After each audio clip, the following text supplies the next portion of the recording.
Family Feud, naglalaro ngayon ang Team Wild to the Max at Team Bibo Max. So far, ang may score pa lang po, Wild to the Max with 68 points. Sila po yun. Nakaka naman. Tapos, siyempre, ang mga Bibo Max, oras na para humabol. Kaya Angelica and Kuya Mitoy, let's play round 2.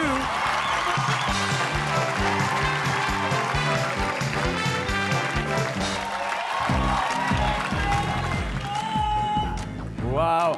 Alam nyo, sineselebrate tuwing June ang Pride Month. At tonight, masaya po tayo dahil kasama natin ang isang proud member ng LGBTQ community, Angelica. Hello po. Angelica, ngayong Pride Month, ano ba ang mensahe mo sa mga, syempre, mga manunood natin dito sa Family Feud? Happy Pride Month po sa ating mga kabaklaan. June 22. Mga ganun June po, 22 opo. yan. Ayan, okay, good luck, Angelica. At syempre naman si Kuya Mitoy, naku po, bukod po sa pagiging isang comedian, isang napakahusay na singer. In fact, siya po ang first grand winner ng The Voice Philippines. Eto na po, top 6 answers are on the board. Kapag aalis ang parents sa bahay, ano ang bilin niya sa anak na teenager? Angelica. Maglinis. Nandiyan ba ang paglinis? Okay, pwede.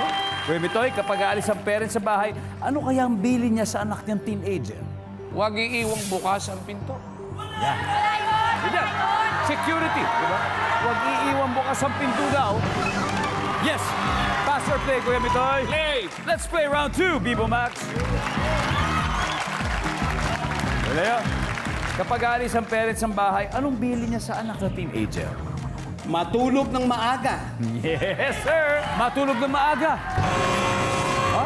Bakit wala? Senyor, tuko. Kapag aalis ang parents sa bahay, ano kaya yung madalas na binibilin sa teenager, teenager na anak? Isara ang lahat ng appliances na hindi dapat ginagamit. Katulad ng Rep. isara ang rep.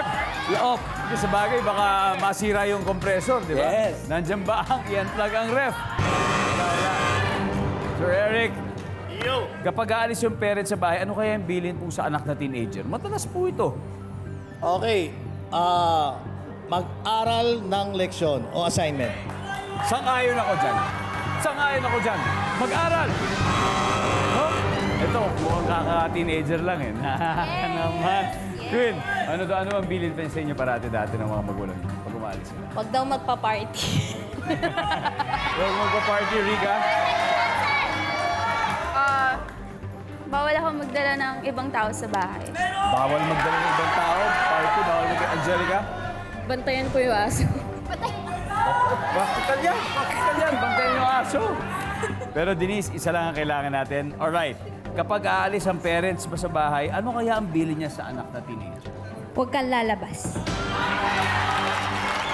Sabi daw, huwag kang lumabas ng bahay.